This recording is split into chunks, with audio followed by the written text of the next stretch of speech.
हे आपण आजचं वचन काढूया। पहिला आपण वचन काढू, त्याच्यानंतर हे दोघं जण देवाला धन्यवाद देतील, कारण देवाने त्यांना कृपा केली आहे की आज वडील होण्याचा आणि आई होण्याचा त्यांना देवाने मान दिला आहे। मग ते मूल होणं हे किती छान गोष्ट आहे आणि खास करून जेव्हा गर्भाशयात मूल असतं तेव्हा आपण देवाला धन्यवाद देणं किती इम्पॉर्टंट आहे। प्रत्येक लोक वटीभरण करतात आणि नावासाठी फक्त त्या मुलाला आनंद देतात, तसं नसतं। ही जी आपण प्रार्थना करतो 6व्या महिन्याची प्रार्थना, ती किती गरजेची आहे, किती इम्पॉर्टंट आहे हे आपण आज बघूया। आई होणं, मातृत्व मिळणं आणि पितृत्व मिळणं म्हणजे वडील होण्याचं जे मान आणि सन्मान आहे हे तुम्हाला माहिती असलं पाहिजे। म्हणून आपण काढूया लूक अध्याय 1, लूका अध्याय 1 त्याचं 30 आणि 31, 30 आणि 31। स्वर्गदूत ने उससे कहा कि मरियम भयभीत न हो, क्योंकि परमेश्वर का अनुग्रह तुझ पर हुआ है। देख तू गर्भवती होगी, तेरे एक पुत्र उत्पन्न होगा, तू उसका नाम यीशु रखना। मराठीत वाचा। देवदूताने तिला म्हटले, मरिये भिवू नको, कारण देवाची कृपा तुझ्यावर झाली आहे। पहा तू गरोदर होशील व पुत्र प्रसवशील, त्याचे नाव येशू ठेव। आपण डोळे बंद करून प्रार्थना। पवित्र पिता, आम्ही तुझे आभार मानतो, वचनाची वेळ तुझ्या हातात देतो। वचनाच्याद्वारे प्रभू तू आम्हाला शिकवणारा, आम्हाला समजवणारा तू देव आहे प्रभू। आम्ही लक्षपूर्वक वचन ऐकण्यासाठी तू कृपा कर प्रभू, दया कर माझ्या चालणाऱ्या गोड पवित्र पिता। तुझी इच्छा आहे की आम्ही प्रभू पवित्र पिता वचन लक्षपूर्वक ऐकावं आणि प्रभू वचनाच्याद्वारे तू आम्हाला आशीर्वाद देणारा आमचा देव आहे। मी धन्यवाद देते पिता, तू महान आहेस, तू दयाळू आहे, तू कृपाळू आहे, क्षमाळू आहे। मी धन्यवाद देते पिता येशूच्या नावाने, आमेन। Praise the Lord, hallelujah. आपण इथे पाहतो की स्वर्गदूत काय झालेला आहे, देवाचा दूत जो स्वर्गाचा दूत आहे तो मरियेकडे आलेला आहे आणि मरियेला तो म्हणतोय की तुझ्यावर काय झालेली आहे, देवाची कृपा झाली आहे। कृपा म्हणजे प्रेम आणि दया, ही मिळून कृपा असते। म्हणजे देवाने तुझ्यावर प्रेम केलं आहे आणि देवाने तुझ्यावर दया केलेली आहे, म्हणून आता तुला काय होणार आहे, तू गर्भवती होशील आणि तू एका मुलाला जन्म देशील। म्हणून आहे ना, आज जर आपण बायबलमध्ये पाहिलं ना तर गरोदर होणं, बाईने गरोदर होणं ही देवाची कृपा आहे आणि ती देवाकडून आलेली आहे। म्हणून प्रत्येक स्त्री जेव्हा या पृथ्वीवर जन्म घेते तर तिला गरोदर होणं हे तिचं कर्तव्य आहे। कारण जर नवीन करारामध्ये तुम्ही पाहिलं, आपण नवीन कराराची माणसं आहोत, जर नवीन कराराची माणसं आपण पाहिली ना बायका, तर देवाचं वचन म्हणतं मुलाला प्रसव करून म्हणजे मुलांना जन्म देऊन तिचं काय होतं, तारण होतं। म्हणजे ती त्या गोष्टीमध्ये ती तारली जाते। कारण मुलाला एक जन्म देणं म्हणजे एक नवीन गोष्ट आहे की तिला एक नवीन जन्म आहे, कारण ती एका मुलाला जन्म देते, एक नवीन उत्पत्ती तर बनवते पण तिचाही नवीन जन्म असतो। म्हणून पाहायला गेलं ना तर ही जी क्रिया आहे गरोदर होणं आणि मुलाला जन्म देणं, ही देवाने बनवलेली अशी रचना आहे ज्याच्याद्वारे देव एक नवीन उत्पत्ती बनवते। जसं देवाने ही जेव्हा रचना केली सर्व सृष्टीची, त्यावेळेला त्याने मानवाचा जन्म केला आणि तो मानवाचा पिता झाला। म्हणून पितृत्व म्हणजे एक वडील होण्याचा जो फिलिंग्स, भावना आणि त्या इच्छा, ते देवाने काय केल्या, त्या सेम त्या पुरुषांमध्ये टाकल्या।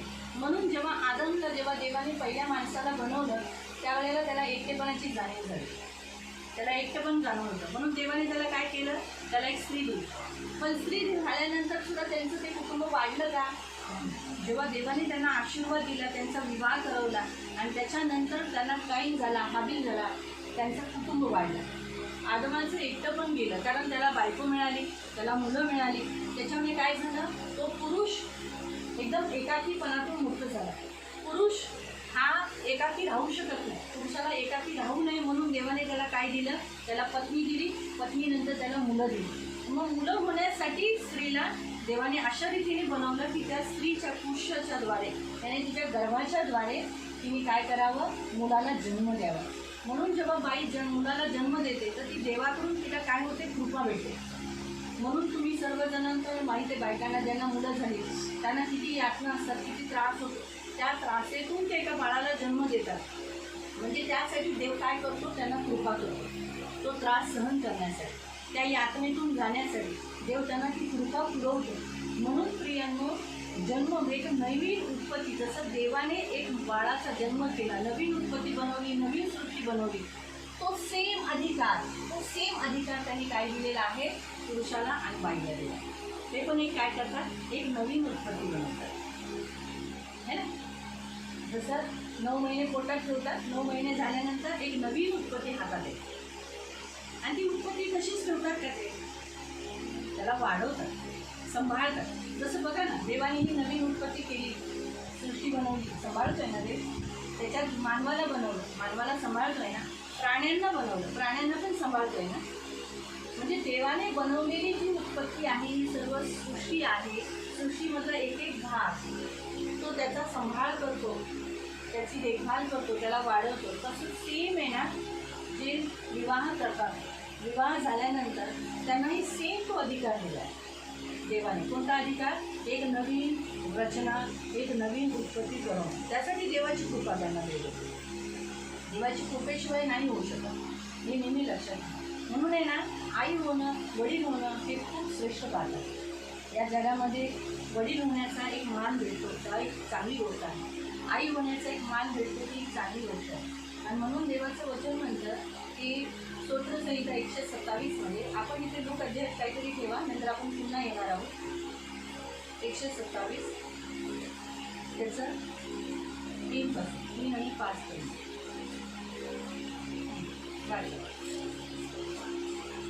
हळूहळू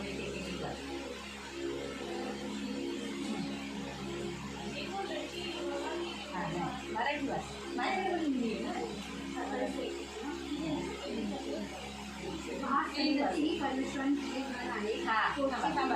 काय लिहिलेलं आहे, जरा जोराने पहा. काय लिहिले, बघायला सांगितलेलं आहे. काय बघायला सांगितलेलं आहे, काय, संतती, मूल होणं, ही काय आहे, परमेश्वराने दिलेलं धन आहे. म्हणून मुलं आहे ना, जी आज तुम्हाला दिलेली आहेत, बाईला पुरुषाला जी मुलं देवाने दिली आहेत, ती त्यांचं धन आहे. कारण आता या जगामध्ये लोकांकडे करोडो रुपये, करोडो, ज्याचा हिशोब त्यांच्याकडे नाही आहे, त्याला बिलियन्स म्हणतात, बिलियन्सच्या पण पुढे त्यांचा हिशोब ठेवू शकत नाही, असे पैसे. पण ते पैसे संपणार आहेत, कधी उडून जातील. नोटा चेंज झाल्या तरी ते पैशांची व्हॅल्यू गेली.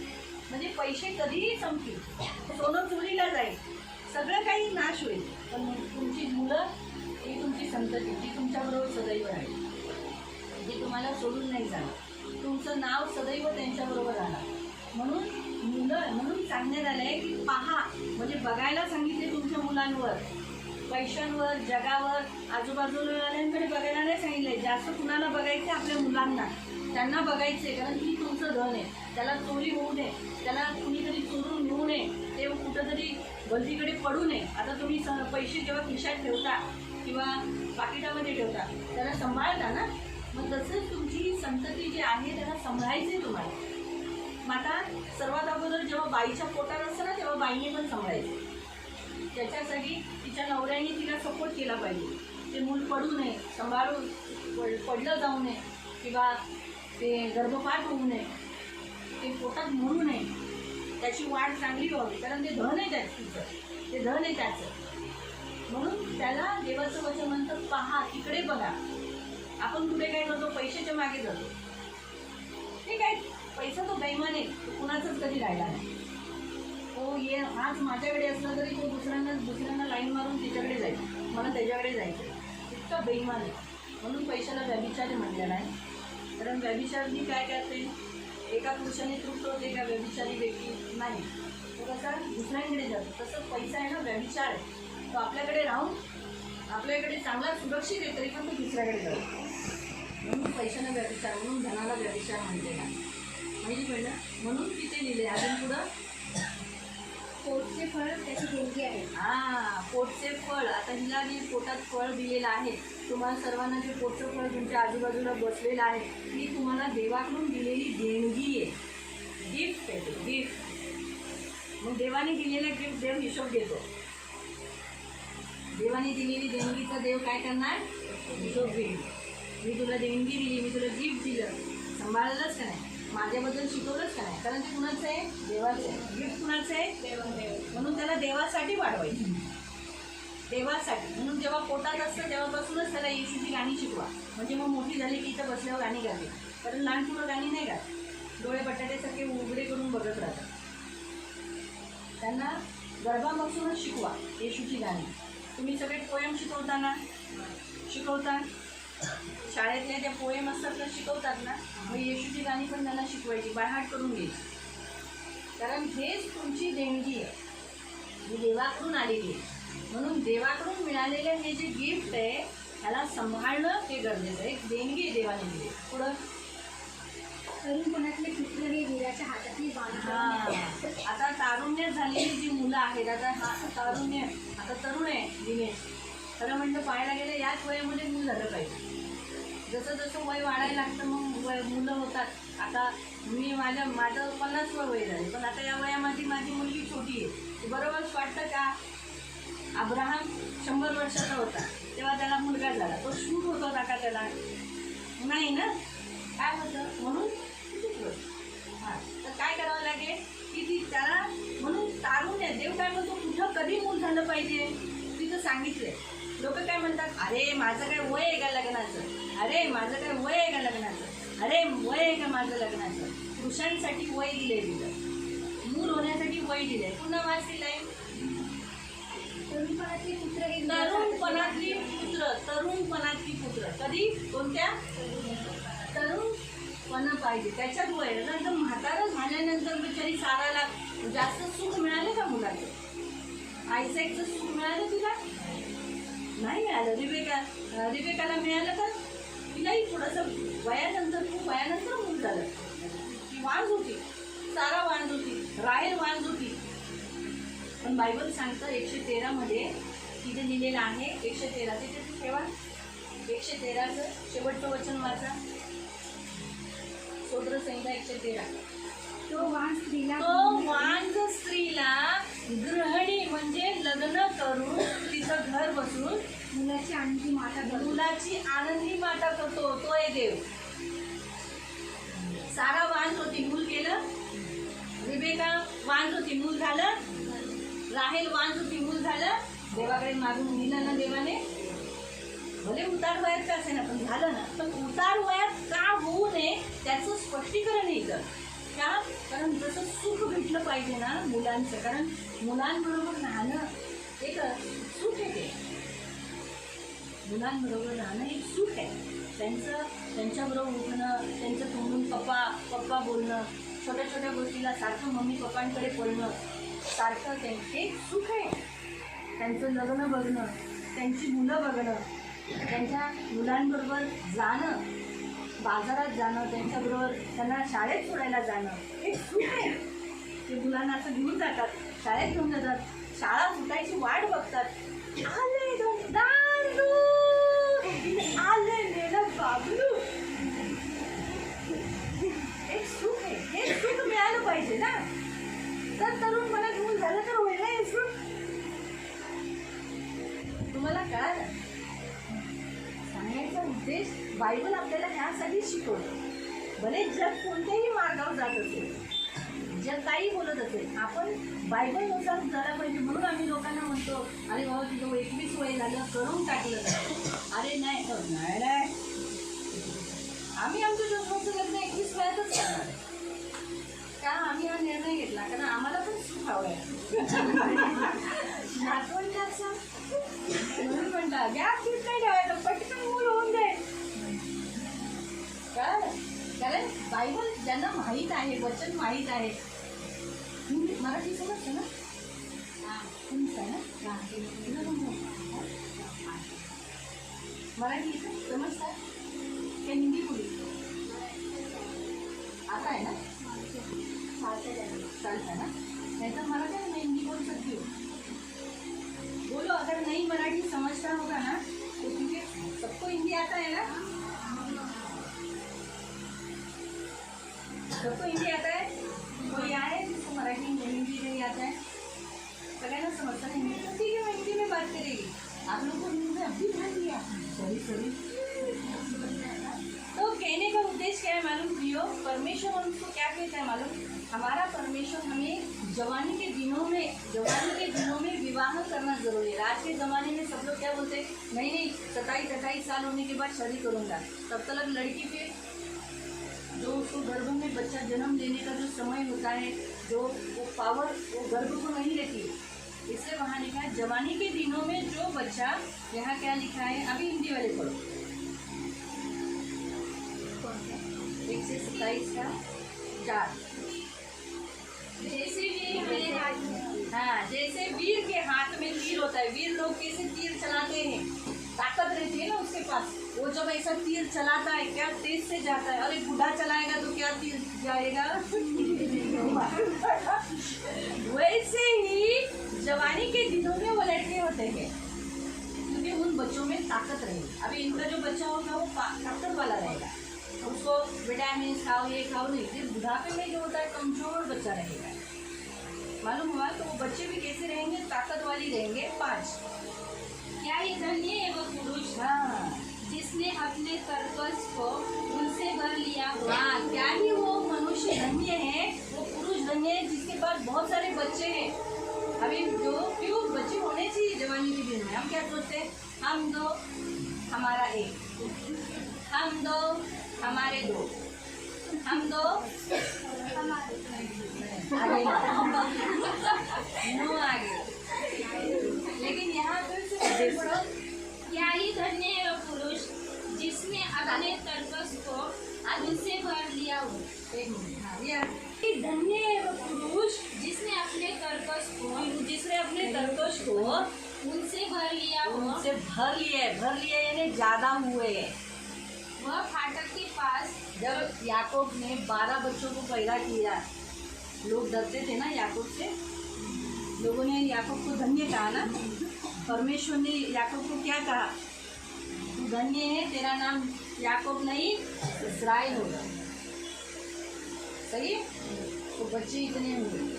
और फिर आगे, वह फाटक के पास जब वो फाटकों में बैठेगा, 4 आदमियों के बीच में बैठेगा, चौक में बैठेगा, क्योंकि पुरुष लोग है, आदमी लोग के बीच में उठना बैठना होता ही है ना, तब क्या होगा, शत्रुओं से बातें करते संकोच न करेगा। उसको शर्म नहीं आएगी, वो गर्व से बोलेगा।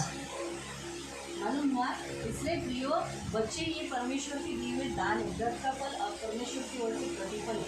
इसलिए जब परमेश्वर अनुग्रह करता है कि किसी को बच्चा होने के लिए, गर्भ में बच्चा ठहरने के लिए प्रभु कृपा करता है, तो ये सचमुच देखा गया ना, तो परमेश्वर ने उनको एक पिता होने का, माता होने का एक अनुग्रह किया है।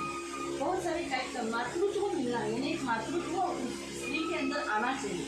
बाइबल में 3 टाइप की माँ है, बाइबल में 3 टाइप की माँ है। एक माँ जो ओरिजिनल माँ है, जो सचमुच अपने बच्चों को प्यार करती है, अपने बच्चों को भूलती नहीं, परमेश्वर की नज़रों में अच्छी रीति से बढ़ाती है, परमेश्वर के भय में बढ़ाती है, परमेश्वर के पास लेके जाती है, वो है मरियम जैसी माँ, जिसने अपना बेटा परमेश्वर की सेवा के लिए दे दिया।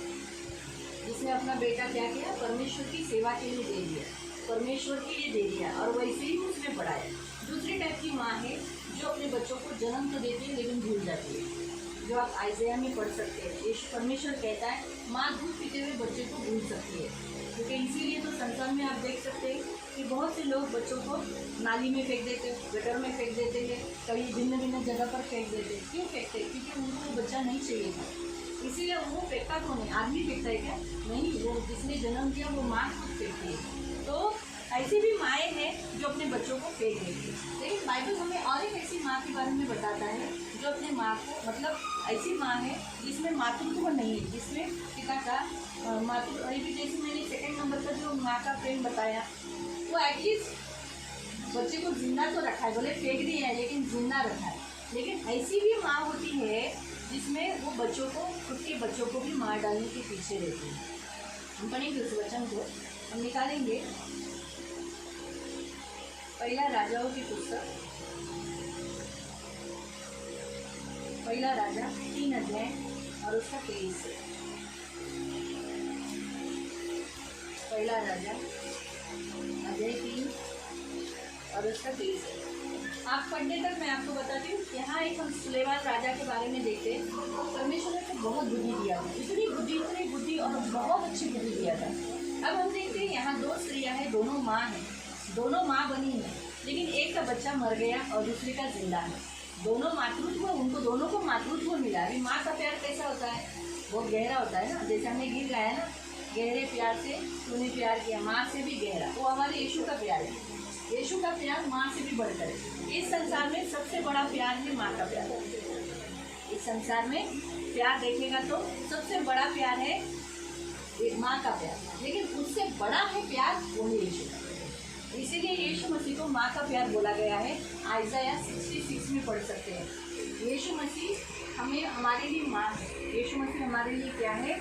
माँ है, क्योंकि उसने हमें माँ के समान पाला, जन्म दिया, माँ के समान पाला और पोसा। और इसीलिए माँ जैसे बच्चे कितनी भी गलती करो वो अपनी क्या करती है, गले से लगा लेती है। इसीलिए यीशु भी क्या करता है, हम कितनी गलतियाँ करते हैं तो भी वो हमें भूल जाता है, हमें हमारी गलतियों को भूलता है, हमें नज़दीक ले लेता है, हमें क्षमा करता है। इसीलिए माँ से भी, सबसे माँ से भी गहरा प्यार है यीशु। अब वह हम देखते हैं कि दोनों किसके सुलेमान राजा के सामने लाई गई। अब हम देखते हैं दोनों में मातृत्व है, लेकिन देखो एक मातृत्व कैसा है, पढ़ेंगे 23 वचन। तब राजा ने कहा, एक तो कहती है जो जीवित है वही मेरा पुत्र है और मरा हुआ तेरा पुत्र है, और दूसरी कहती है नहीं, जो मरा है वही तेरा पुत्र है और जो जीवित है वह मेरा पुत्र है। आ गया। फिर राजा ने कहा, मेरे पास तलवार ले आओ। अंततः एक तलवार राजा के सामने लाई गई। तब राजा बोला, जीवित बालक को 2 टुकड़े करके आधा इसको और आधा उसको दो। तब जीवित बालक की माता का मन अपने बेटे के स्नेह से भर आया और उसने राजा से कहा, हे मेरे प्रभु, जीवित बालक उसी को दे, परंतु उसको किसी भांति न मार। दूसरी स्त्री ने कहा, वह न तो मेरा हो और न तेरा, वो 2 टुकड़े किया जाए। तब राजा ने कहा, पहली को जीवित बालक दो, किसी भांति उसको न मारो, क्योंकि उसकी माता वही है। यहाँ हम देखते हैं कि जैसे दोनों माताएं बोल रही थी ये मेरा बच्चा है, जिंदा बच्चे के ऊपर उन लोग का आर्ग्यूमेंट चालू था, ये मेरा, ये मेरा, ये मेरा है। आखिर में राजा ने कहा, एक तलवार ला लो, आधा 2 टुकड़े कर देंगे, एक को दे दो आधा, एक को आधा दे दो। अभी जिसका वो बच्चा था उसके अंदर उस बच्चे के लिए क्या आया, प्रेम आ गया, स्नेह से उभर गया। तो बोले, अरे बाप रे, मेरे बच्चे के 2 टुकड़े हो जाएंगे, मर जाएगा, मरा हुआ बच्चा, नहीं, उससे बेटर है उसके पास तो उसके पास, मेरा बच्चा जिंदा तो रहेगा। उसने कहा, हे राजा, हे मेरे प्रभु, इसको मत मार, इसे क्या कर, इस जीवित बालक को उसको ही दे दे, ये बच्चा उसका ही रहने दे। राजा ने कहा, यही उसकी माँ है, क्योंकि सच्ची माँ जो होती है ना, वो कैसी होती है, वो अपने बच्चों को मरने नहीं देती। लेकिन यहाँ हम एक ऐसी माँ को देखते हैं जो क्या बोलती है, अच्छा मारो मारो, इसके 2 टुकड़े कर दो, तेरा नहीं तो मेरा भी नहीं। ऐसी भी माएँ होती है इस संसार में जो क्या करती है, तेरा नहीं तो मेरा भी नहीं, मतलब ऐसी भी माँ का स्वभाव होता है। इसलिए प्रियो, हम देखते हैं कि इस संसार में परमेश्वर ने जो औरतें बनाई हैं, उन औरतों में हम देखते हैं कि कभी कभी ऐसा भेदभाव आता है। जैसे सौतेली माँ देखेंगे तो सौतेली माँ भी, उसके अंदर मातृत्व रहता है, लेकिन उस बच्चे के लिए मातृत्व नहीं रहता। आज परमेश्वर इस वचन से हमें क्या सिखाता है मालूम, सिर्फ गर्भ के बच्चे को ही मातृत्व मत दो, सिर्फ उसी से स्नेह से नहीं करो, लेकिन वो किसी और का भी बच्चा है, वो भी बच्चा है, ये देखकर अपना मातृत्व उस पर भी करो, उस पर भी दिखाओ। इस्राएल परमेश्वर की संतान है, इस्राएल परमेश्वर की संतान है, और हम अन्य जाति परमेश्वर की संतान नहीं है, लेकिन फिर भी परमेश्वर ने हमसे स्नेह किया और माँ के समान ही हमको बढ़ा दिया। आज हमारा परमेश्वर भी हमसे यही कहता है, क्या कहता है, ज़रूरी नहीं कि सिर्फ अपने ही बच्चे को प्यार है, वो भी किसी और के बच्चे हैं, वो भी बच्चे हैं, ये रखकर अपना मातृत्व उसे दिखाए। आज परमेश्वर हमें यही कहता है। इसलिए हम जो स्त्रियाँ हैं, आज हम इसके 6ठे महीने की प्रार्थना के लिए आए हैं, तो 6ठे महीने की प्रार्थना के लिए आए तो परमेश्वर चाहता है आपका मातृत्व सिर्फ अपने बच्चे तक सीमित मत रखो, किसी और के बच्चों के लिए भी सीमित रखो, उसके लिए भी रखो। मातृत्व को सीमा नहीं होनी चाहिए, एक लिमिटेशन नहीं होना चाहिए। हम इतना ही, माँ को इतना ही लगना चाहिए, ये बच्चा है, ये बच्चा है, ये बच्चा है। हाँ, माँ को ऐसा नहीं लगना चाहिए, नहीं बाबा ये तो मेरा है, ये तो किसी और का है, ये थोड़ी मेरा बच्चा है। ऐसा फीलिंग नहीं आना चाहिए। तुम माँ बनी हो ना, तो तुम्हारे लिए नज़रों में सभी बच्चे अपने लगने चाहिए, क्योंकि वो फीलिंग आ गई। हमारे यीशु को देखो, हमारे यीशु में वही फीलिंग्स है जो इस्राएल के लिए है, वही हमारे लिए भी है। हम एडॉप्टेड चाहिए। हम देखा गया तो हम दत्तक लिए हुए, यीशु मसीह ने हमको दत्तक लिया है, लेकिन दत्तक लिए हुए बच्चों को आज यीशु मसीह हमसे बहुत प्यार करता है, इसराइल से भी ज़्यादा। सच है, इसराइल को अभी भी शिक्षा है, हमको अभी भी शिक्षा नहीं है। हम दत्तक लिए हुए बच्चे। तो चौथा पॉइंट परमेश्वर हमें क्या बताता है मालूम, कि परमेश्वर भी कृपा करता है दत्तक लेने के लिए। ऐसी फैमिलीज को परमेश्वर कृपा करता है कि दत्तक लेना भी एक परमेश्वर की ओर से कृपादान मिला है। सिर्फ गर्भ में बच्चा होना ही, सिर्फ माँ हम उससे माँ बनते हैं, उसी से हम पिता बनते हैं, ऐसा नहीं है। परंतु हम बच्चे को दत्तक लेने के बाद भी हम माँ और पिता बनते हैं। जैसे ये परमेश्वर ने नए करार में ये दिखाया, हम सबको दत्तक लेकर पितृत्व और मातृत्व ये उसने करके दिखाया। परमेश्वर ने यीशु मसीह से भी बढ़कर हमसे प्यार किया, इसीलिए यीशु को क्रूस पर चढ़ाया और हमको जिंदा रखा। उसको श्रापित किया, हमको आशीषित किया। उसको मृत्यु दी, हमको जीवन दिया। आपको समझा? तो ये परमेश्वर आज की सभा में, जैसे हम जब भी छठे महीने की प्रार्थना में आते हैं, जैसे आज उनको कृपा मिला है, तो अच्छी बात है। परमेश्वर ने इनकी शादी हुई और परमेश्वर ने इनको बच्चा दिया, बहुत प्रभु ने जल्दी बच्चा दिया, अच्छी बात है, वो उनका बच्चा है। लेकिन परमेश्वर हमें इस मीटिंग में ये भी सिखाता है कि हम दत्तक भी लेना चाहिए। मैं आपको एक वचन पढ़वाती हूँ। नए करार में यीशु मसीह ने कहा,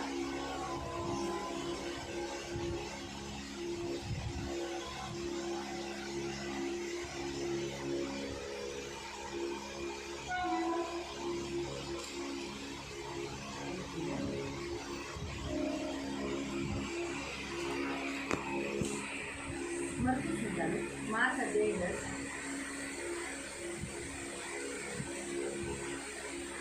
और उसका 15।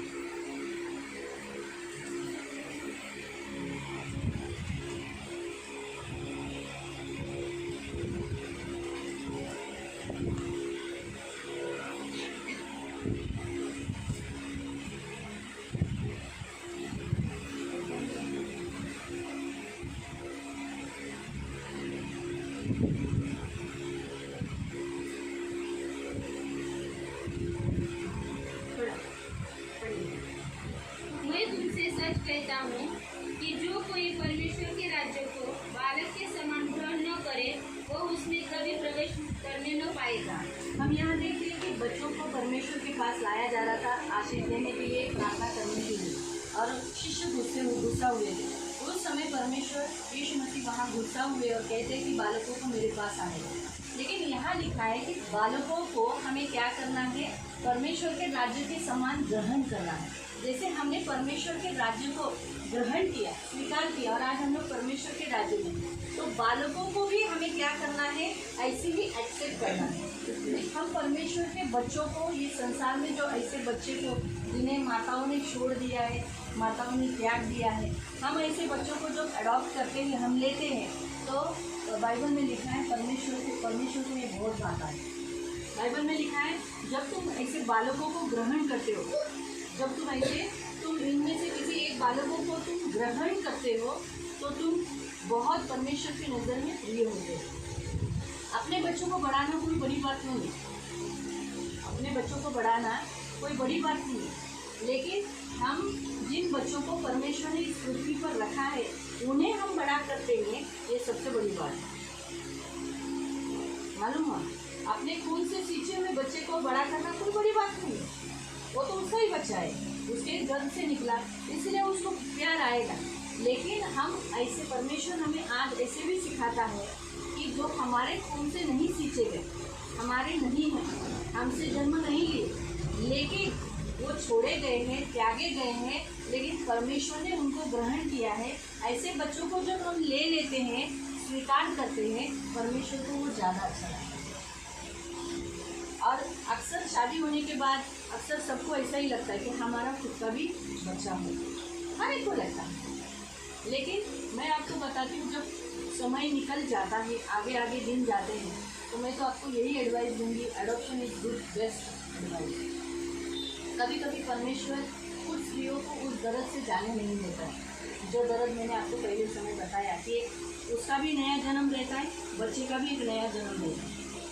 बाइबल में लिखा है, धन्य है वो स्त्री जिसने बच्चे को जन्म नहीं दिया। बाइबल जिन बच्चों संसार में जो बच्चे जन्म नहीं देते, ऐसी स्त्रियों को लोग सताते हैं, नाम रखते हैं, बांझ कहते हैं, उनको टॉर्चर करते हैं। लेकिन बाइबल हमें बताता है उन स्त्रियों को परमेश्वर ने ज़्यादा प्यार किया। जैसे आज मेघा गर्भवती है, वो उसको बच्चा होगा। आप जितने जनों ने बच्चा पैदा किया, परमेश्वर आपको कृपा किया, लेकिन जो स्त्री को बच्चा नहीं हुआ वो परमेश्वर के नज़र में ज़्यादा प्यारी है, क्योंकि ये जो दर्द है ना, ये दर्द से उसे गुजरने के देने की परमेश्वर की इच्छा नहीं है। स्त्री की ऐसी इच्छा होती है कि मैं उस दर्द से जाऊँ, मुझे दर्द हुआ तो चलेगा, लेकिन मेरा ही बच्चा चाहिए, कुछ भी होने तो मेरा ही बच्चा चाहिए। लेकिन परमेश्वर नहीं चाहता है कि मेरी ये बेटी दर्द से गुजरे। जैसे मैं आपको बताती हूँ, जब हवा को श्राप आया, हवा को श्राप होने पर हवा को क्या बोला गया, तेरा पति तुझ पर प्रभुत्व करेगा, तेरा दिल हमेशा पति की ओर रहेगा, तू प्रसव पीड़ा देगी और प्रसव से बच्चे को जन्म देगी। ये उसके लिए श्राप है। इसीलिए जो स्त्री इस श्राप से नहीं जाए, ऐसे परमेश्वर की इच्छा रहती है। इसलिए नया करार और जुना करार दोनों भी बताता है, धन्य है वो स्त्री। क्या कहता है? धन्य है वो स्त्री जिसने बच्चे को जन्म नहीं दिया। आने वाले दिनों में मतलब, और अभी हम तो अंतिम दिन में ही है, यीशु कहता है वो स्त्री अच्छी है जिसने बच्चों को जन्म नहीं दिया। क्यों?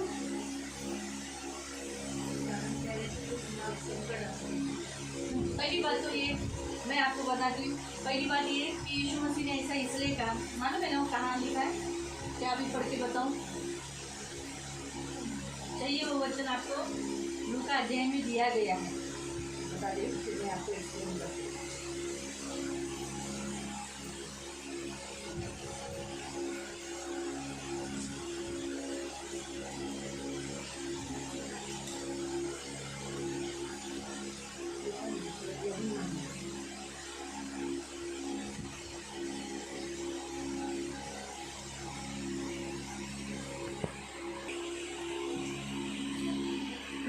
बुक चैप्टर 23 और 27 से पढ़ो। 29 है लेकिन 27 से पढ़ो।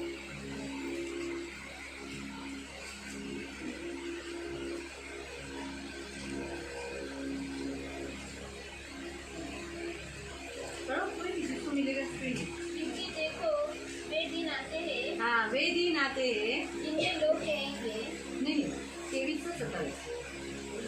लोगों की बड़ी भीड़, हाँ, लोगों की बड़ी भीड़ उसके पीछे होनी, हाँ और उसमें बहुत सी स्त्रियां भी हाँ, थी बहुत सारी स्त्रियाँ भी थी जो उसके लिए छाती पीटती और विलाप करती थी। हाँ, यीशु के पीछे रो रही थी, अरे प्रभु जी आपको ऐसा दर्द होने हो रहा है, और रो रही थी, नहीं प्रभु आपके साथ इतना बड़ा दुख हो रहा है, आपको क्रूस पे जा रहे, आपको मारा है, तो ऐसे करके रो रही थी।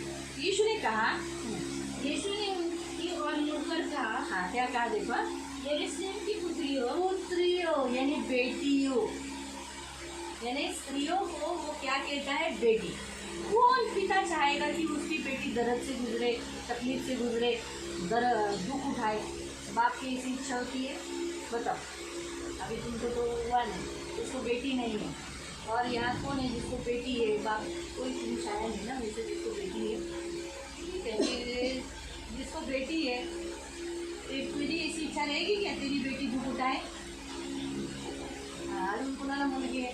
विमल, तुम्हाला अशी इच्छा आहे का तुमच्या मुली दुःख उचलाव्यात, रडाव्यात? कोई भी नहीं, कभी भी नहीं चाहेगी। जिसको बेटी है वो कभी नहीं चाहेगी कि उसकी बेटी दर्द उठाए, क्योंकि वो उसको वो बड़ी, और अक्सर है ना पुरुष लोग बेटियों को बहुत प्यार करते हैं, माँ भी करती है, ऐसा नहीं, माँ लोग भी प्यार करते हैं, लेकिन मैंने जहाँ तक देखा है पिताजी ज़्यादा बेटियों को प्यार करते हैं, क्योंकि वो एक वैसा रहता ही है। बहू भी आ गई ना तो पुरुष अपने घर में आए हुए बहू को भी ज़्यादा प्यार करते हैं, बेटी को प्यार करते हैं तो बहू को भी बहुत प्यार करते हैं। ये एक रिश्ता है, एक नेचुरल है, नेचुरल रिश्ता है। तो वो होता ही है। तो इसीलिए प्रियो बाइबल के अनुसार हम देखते हैं कि परमेश्वर हमारा पिता है और हम उसकी बेटियाँ हैं। तो क्या वो चाहेगा कि उसकी बेटियाँ दर्द से, कष्ट से, दर्द से गुजरे? कभी भी नहीं। हाँ, आगे। मेरे लिए मत रो, हाँ, परंतु अपने और अपने बालकों के लिए रो। हाँ, अपने और अपने बालकों के लिए रो। क्यों? क्योंकि अगर आपके बच्चे, जिन बच्चों को आपने 9 महीना कोख में रखा, उतना पाला पोसा बड़ा किया, और वो अगर परमेश्वर के पास नहीं आए, नरक गए, तो व्यर्थ हो गया ना। वो अपने बच्चों के लिए रो। क्यों रो? मेरे लिए मत रो, मुझे तो मरना ही है, ये मेरा योजना है, परमेश्वर ने योजना बनाई, लेकिन तुम्हारे बच्चों ने तुमको नहीं संभाला, तो इसलिए अब भी रो, ताकि तुम्हारे बच्चे तुमको संभाले, तुमको छोड़कर नहीं जाए। मेरे लिए मत रो, अपने बच्चों के लिए रो, जो आगे अगर तकलीफ में गुजरेंगे, उन्हें कष्ट से गुजरना पड़ेगा, तो इसलिए बच्चों के लिए रो। मालूम हुआ? इसीलिए यहाँ पर यीशु मसीह ने कहा कि मेरे लिए मत रोना, अपने बच्चों के लिए रोना। क्यों? क्योंकि बड़े जैसे अभी ये बच्चे छोटे हैं, अभी माँ बाप का पल्लू पकड़ कर छोड़ेंगे नहीं, लेकिन बाद में यही बच्चे माँ बाप का पल्लू पकड़ने को शर्म आएगी। आज उन लोग को हाथ में बैग दे दो, वो लोग पकड़ लेंगे, थोड़े से बड़े होने दो, बाद में बोलेंगे मम्मी आपका पर्स में नहीं पकड़ूंगा। शर्म आती है, मैं लड़का हूँ, मैं आपका बैग क्यों पकड़ूँ? अगर बैग पहले बैग ऐसा लेते, बाद में वो बैग ऐसा पकड़ेंगे, ऐसा पकड़ के चलेंगे। अरे बाबा वो बैग गंदा हो जाएगा, लात लगेगा, उसमें बाइबल है, कुछ हो जाएगा। नहीं बेटा ऐसा पर्स मत पकड़। नहीं नहीं मम्मी तेरा पर्स में नहीं पकड़ू। आज पल्लू नहीं छोड़ते, बोलेंगे मेरा बच्चा मुझे मेरे बिना रह नहीं सकता। कितना प्यार है ना। मैं बताती हूँ, जिसको लड़का है ना, इतना प्यार कभी मत करो। लड़के हैं बाइबल के अनुसार आगे आगे जैसे बड़े होते हैं ना, थोड़ा सा डिफरेंस हो ही जाता है। आज लड़की, लेकिन लड़कियों में फ़र्क होता है। दोनों लड़का लड़की का भेद नहीं बताना आए, इसलिए मैं तो उधर अलग टर्न हो जाएगा। कहने का उद्देश्य कि यहाँ पर बाइबल हमें बताती है कि बच्चे जो है उनके लिए हमें रोना है, अभी से रोना है। क्यों? अभी अगर आपने उपवास करके इनके लिए रोए तो आगे अच्छे बनेंगे। आज हम लोग रोएंगे, प्रभु प्रभु इधर मेरे लिए मत रो, वो तो मेरे परमेश्वर की योजना ही थी, मैं तुम्हारे लिए अच्छे के लिए किया। तुम्हारे बच्चों के लिए रो, मेरे सामने रो, सुधरने के लिए रो, तो ये बिगड़ेंगे नहीं। वो तो आगे तुम्हें इन बच्चों से तकलीफ उठाना पड़ेगा। फिर इसीलिए प्रभु क्या कहता है आगे, क्योंकि देखो वे दिन आते हैं जिसमें लोग कहेंगे। हाँ, अभी आज बांझ स्त्री को क्या बोला जाता है? भाई बांझ हो, तो बच्चा नहीं है, कुलमुई मोटी, इसका मुंह देख लिया, दिन खराब जाएगा, ऐसे बोलते हैं ना। सही है? इतना साल हो गया बच्चा नहीं हुआ, कुलमुई मोटी, कलमुई मुखी मनुष्य। इसको क्यों बुलाया शादी में? इसकी छाया गिरेगी। हाँ? इसलिए। लेकिन आने वाले दिनों में ऐसा लिखा है, परमेश्वर कहता है आने वाले दिनों में लोग खुद बोलेंगे। कौन से लोग बोलेंगे? जिनको बच्चे हैं, जिन्होंने अपने बच्चों से दर्द उठाया, जिन्होंने अपने बच्चों से तकलीफ उठाया, जिन्होंने अपने उनके बच्चे उनको छोड़कर चले गए, वो लोग और आने वाले लोग बोलेंगे। कौन से लोग? सारे लोग क्या बोलेंगे? धन्य है वे जो बांझे और वे गर्भ जो न जने और वे स्तंभ जिन्होंने दूध न पिलाया। हाँ, धन्य है वो बाबा औरत, बेचारी को कोई तकलीफ से ही नहीं जाना पड़ा। एक, उसको कोई पीड़ा नहीं, प्रसव की दर्द नहीं, उससे वो बच गए। दूसरा, ये बच्चे लोग जो तकलीफ देते हैं ना, रात भर कभी सोने नहीं देते, हाँ, फिर कैसे कैसे बोलते, मम्मी आप तो मुझे प्यार ही नहीं करती, जाओ, ऐसा, ये दर्द से गुजरना नहीं पड़ेगा। आगे के सारे दर्द से जो बच्चे लोग देते हैं उनसे गुजरना नहीं पड़ेगा। और जो हर्ट होता है बच्चों से जो वेदनाएं मिलती हैं, कितना तकलीफ होता है। अभी एक माँ को ही वो बातें और एक पिता ही वो समझ पाएगा। बाकी अभी हम ऐसा बोलेंगे तो जवान लड़की लोग नहीं समझेंगे, क्योंकि जो दर्द वो लोग देते हैं जवानी के दिनों में, अपने माँ बाप को धोखा देते, पराए लड़कों के पास जाते हैं। अभी लड़कियों का भी नहीं लेते, ऐसा नहीं, लड़कियाँ भी ऐसी करती है, लड़कों के पीछे लाइन मारती, माँ बाप का मुँह खराब कर देती है, हाँ, सुनती नहीं माँ बाप का, कैसे भी रहती है, अड़ोसी पड़ोसी नाम रखते हैं। तो कितना दर्द होता है माँ बाप को, दर्द नहीं होता है? होता है। हाँ बोलो, नाना बोलो। हाँ। तो इस दर्द से उस स्त्री को जाना नहीं पड़ेगा। इसीलिए बाइबल कहता है जिनको बच्चे नहीं हुए वो ज़्यादा अच्छे, सुखी है, समाधानी। एटलीस्ट खुद से सो तो रहे, बच्चों के दर्द से गुजर तो नहीं रहे। इसीलिए बाइबल में नए करार में बताया गया है और जुना करार में बताता है, धन्य है वो स्त्री, धन्य है जिन्होंने गर्भ में बच्चा नहीं रखा और ना ही बेटा। इसलिए उनके लिए, अगर उनको अभी नेचुरली बच्चे तो चाहिए आगे जाके बुढ़ापे के लिए, तो इसलिए बाइबल हमें नया करार एडॉप्शन के बारे में सिखाता है। जिन्हें अपने यात्राओं को, अपने को दर्द से गुजरने से बचाना है, तो adoption is the best way.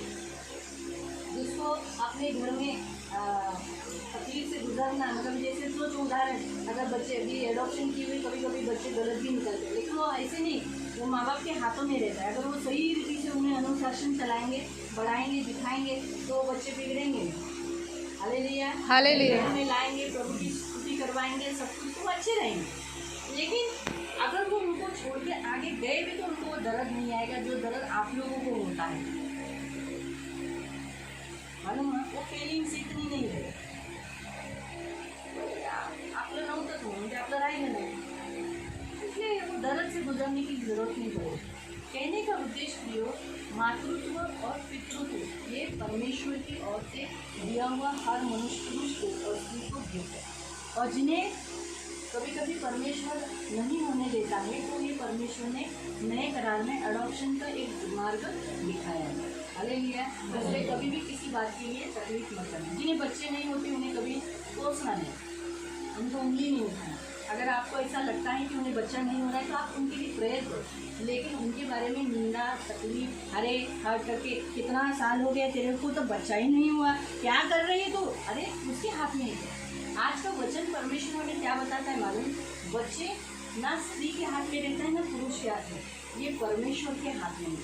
आज लोग 5 लाख खर्चा करके टेस्ट ट्यूब बेबी करते हैं, लेकिन वो फेल हो जाता है। अगर परमेश्वर की कृपा नहीं रहेगी ना तो वो फेल हो जाएगा। आज कितने लोग ऐसे हैं, मुझे भी एक फैमिली ने पूछा था कि उसको डॉक्टर ने 5 लाख बताया टेस्ट ट्यूब बेबी के लिए, तो बोले उसको डॉक्टर ने बोला गारंटी नहीं। तो उसने सोचा अरे बाप रे, गारंटी नहीं, 5 लाख तो जाएगा, वही 5 लाख अगर मैं एडॉप्शन किए हुए बच्चे के नाम पे डाल दूँगी तो एटलीस्ट एक बच्चे को लाइफ भी मिलेगा, हमको भी माता और पिता का मान और सम्मान मिलेगा। उन्होंने एडॉप्शन के लिए फायदा देखिए। उन्होंने मुझसे पूछा क्या करना चाहिए दीदी, आप मार्गदर्शन करो। मैं बोला मेरे से पूछेगा तो मैं तो आपको यही बोलूँगी, क्योंकि टेस्ट ट्यूब बेबी हमेशा सक्सेस नहीं होती, इसकी गारंटी नहीं रहती। 5 लाख कहाँ हो गए। लेकिन वही जगह पर एक दूसरी फैमिली, उनको भी मैंने यही एडवाइस दिया। उन्होंने मुझसे एडवाइस नहीं पूछा था, मैंने मेरी तरफ से एडवाइस दिया था कि आप एडॉप्शन करो, लेकिन उनको एडॉप्शन नहीं, वो 5 लाख खर्चा करने के लिए तैयार, लेकिन एडॉप्शन करने के लिए नहीं। लेकिन ये फैमिली जो अनबिलीवर है और उन्होंने मेरी बात को सुना और वो लोग एडॉप्शन के लिए, ये सबसे बड़ी बात है, मुझे बहुत अच्छा लगा। तो कहने का उद्देश्य परमेश्वर कृपा देता है, अलग अलग रीति से हमें मातृत्व और पितृत्व देने मिलने का सुख लेने के लिए परमेश्वर कृपा करता है। अभी रही बात हम छठे महीने की प्रार्थना क्यों करते हैं, अभी हम वापस हमारे लूका के अध्ययन में जाएंगे जहाँ हम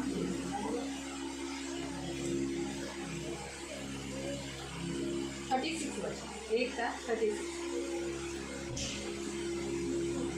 और देख तेरी कुटुंबिनी इलिशिबा के भी बुढ़ापे में पुत्र होने वाला है। एलिशिबा नाम की स्त्री है जो पूरी बूढ़ी हो चुकी थी और अब वो गर्भवती हुई, परमेश्वर की ओर से उसे बुढ़ापे के समय पे बच्चा मिला है। और अब यह उसका जो बाल कहलाती थी, वो 5 कहलाती थी, उसका क्या है? 6वां महीना। 6वां महीना है। और 6वें महीने में हम पढ़ते हैं 39। उन दिनों में मरियम उठकर शीघ्र ही पहाड़ी देश में यहूदा के एक नगर को गई और जकरिया के घर में जाकर इलिशिबा को नमस्कार किया। हम देखते हैं कि 6वें महीने में मरियम जिसके गर्भ में यीशु मसीह था, वो क्या की, वो 6वें महीने में उसके घर गई। क्यों गई? क्योंकि इलिशिबा उम्र होने के बाद उम्र हो चुकी थी और उसका 6वां महीना था। 7वां, 8वां और 9वां ये 3 महीना बहुत इंपॉर्टेंट रहेगा। और उस समय में परमेश्वर यीशु मसीह की कृपा बहुत बहुत बहुत ज़रूरी रहती है उस स्त्री को। इसी कारण से उसको जो चाहिए था वो यीशु मसीह के द्वारा प्रबंध हो जाए, इसलिए मरियम को वहाँ ले गए। और जब मरियम वहाँ गई कम पढ़ते वहाँ 3 महीने वहाँ रहे। हम पढ़ेंगे 56। मरियम लगभग 3 महीने उसके साथ रहकर अपने घर लौट गई। आमीन। क्या कितने महीने रही? तो 3 महीने मरियम के द्वारा कौन उसके साथ था? इलिशिबा के साथ यीशु मसीह था। और इसीलिए देखो इलिशिबा की डिलीवरी नॉर्मल हुई। हम पढ़ेंगे 57। तब इलिशिबा के प्रसव का समय पूरा हुआ और उसने पुत्र को जन्म दिया। आमीन। ना सीजर हुआ, न तकलीफ से उसे जाना पड़ा, न दर्द से गुजरना पड़ा। उसे प्रसव हुआ, जैसा थोड़ा सा होना चाहिए वैसा हुआ, लेकिन उसने एक बेटे को जन्म दिया और वो भी सुरक्षित रही और बच्चा भी क्या रहा? सुरक्षित। आज इसीलिए हमें 6ठे महीने में, हम अगर बाइबल के अनुसार देखेंगे तो 6ठे महीने में हमारा प्रेयर हो जाना चाहिए। किसी किसी का 7वां में होता है, कोई कोई 8वें में करता है, हमारा 9वां महीने में भी हुआ है। तो अलग अलग तरीके से होता है, लेकिन हम 6ठे महीने में करेंगे तो स्त्री के लिए ज़्यादा अच्छा रहेगा। स्त्री के लिए और स्त्री के बच्चे के गर्भ के लिए, उसके बच्चे के लिए बहुत बहुत फ़ायदा रहेगा। इसलिए हम क्या करना चाहिए? 6ठे महीने में प्रार्थना करना चाहिए। तो अभी आज मरियम के द्वारा यीशु आया। आज हम, इसका भी 6वां महीना है, बराबर है। 25 तारीख को 6वां महीना ख़त्म हो जाएगा। तो आज इसके पास यीशु कैसे आया?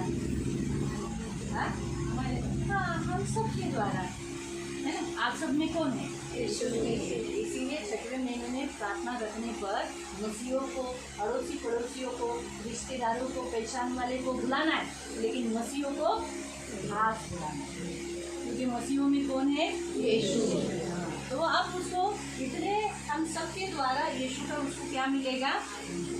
उसको सपोर्ट मिलेगा, प्रेयर मिलेगा, उसके घर के बच्चे की रक्षा होगी और उसका डिलीवरी क्या होगा?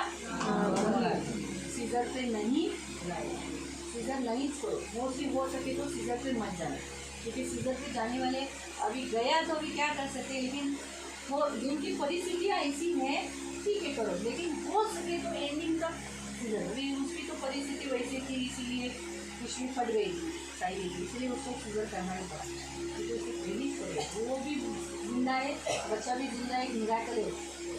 सब लोग मसीह लोगों की वो प्रार्थना है, भले हम वहाँ नहीं थे, लेकिन हमारी प्रार्थना के द्वारा यीशु उसके करते हैं, इसलिए आज वो जिंदा है। तो कहने का उद्देश्य कि हो सके तो सीजर न हो तो ज़्यादा, क्योंकि अगर तरकश बच्चों से भरना है तो सीजर नहीं करना है, क्योंकि सीजर में होंगे तो हम दो हमारे दो, और अगर वो भी, हाँ खतरनाक, वो एक बहुत इनसिक्योरिटी रहता है, खतरनाक रहता है, और जान जाने का भी खतरा रहता है, बच्चा भी मरने का टेंशन रहता है। सेकेंड ऐसा एक प्रॉब्लम है, ऐसी बड़ी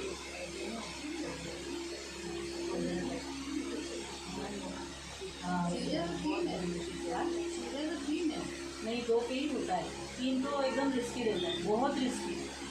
अभी जिसका एक बहन है उसका तो पहला सीजर हुआ, दूसरे पे भी उसको बहुत उसकी जान पर फिर गया था गर्भ के बच्चे को, आखिर में तो डॉक्टर ने बच्चे को मार डाला, ऐसा भी लेकिन मैंने सहमति नहीं दिखाई, लेकिन उसकी जान बचने के लिए वो लोगों ने वो डिसीजन उनका खुद का डिसीजन। तो कहने का उद्देश्य अभी हर एक जन, अभी हम क्या बोल सकते हैं, बहुत सारी परिस्थितियों से लोग जाते हैं, इसलिए बोल सके तो प्रेयर करने का। तो आज हम लोग इसके 6वें महीने के लिए प्रेयर करेंगे। सबसे पहले ये दोनों प्रभु को धन्यवाद देंगे कि प्रभु ने उनको माता और पिता होने का एक अथॉरिटी दिया। दूसरा, लोग प्रभु को धन्यवाद दें कि और वो बच्चा परमेश्वर को समर्पित करेंगे, बच्चे परमेश्वर के लिए बढ़ाएंगे, इसलिए वो प्रेयर करें। और हम बाद में प्रेयर करेंगे उनके लिए कि बच्चा नॉर्मल हो जाए, डिलीवरी नॉर्मल हो जाए, अच्छा बच्चा बने, कोई तकलीफ ना हो, आगे ये 3 महीने के जो दिन है प्रसव पीड़ा होने तक वो अच्छे रहे, आनंदित रहे, जो जो चाहिए वो सब प्रबंध होता है। ठीक है, तो हम पहले सब लोग सबसे पहले आप लोग प्रेयर करें, पहले दिनेश करना, बाद में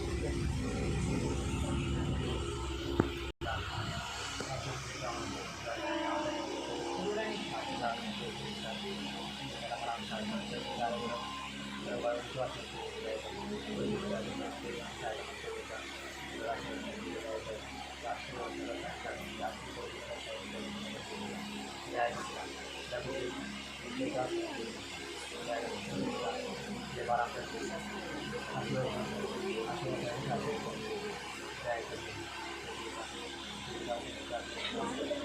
आमेन.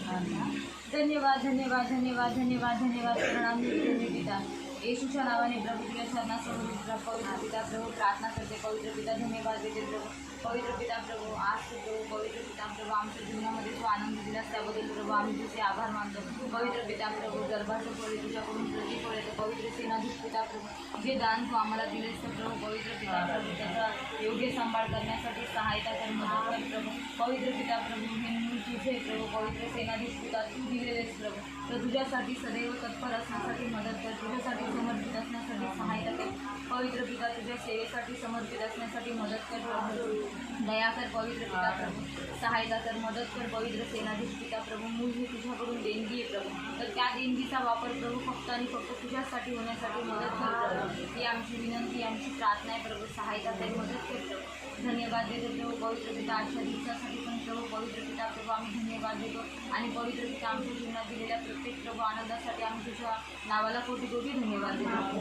धन्यवाद देते प्रभू. पुढील वेळ तुझ्या हातात देतो. प्रभु यीशु नावाने प्रार्थना करते हैं. आमीन.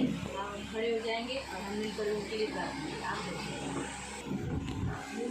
सब लोग आंखों को बंद करेंगे. पवित्र पवित्र करुणा में प्रेमी पिता प्रभु यीशु के नाम से प्रभु हम आपके सामने आते हैं. हम आपको धन्यवाद देते हैं मेरे राजा मेरे मान पवित्र पिता प्रभु. पवित्र पिता आज प्रभु मेघा का 8वां महीना 6ठा महीना है प्रभु. प्रभु क्षमा करना 6वां महीना है प्रभु. यीशु के नाम से मेरे मान पवित्र आज उसको प्रभु आपकी ज़रूरत है और हम सबके द्वारा प्रभु आज मसीह उसके साथ है प्रभु.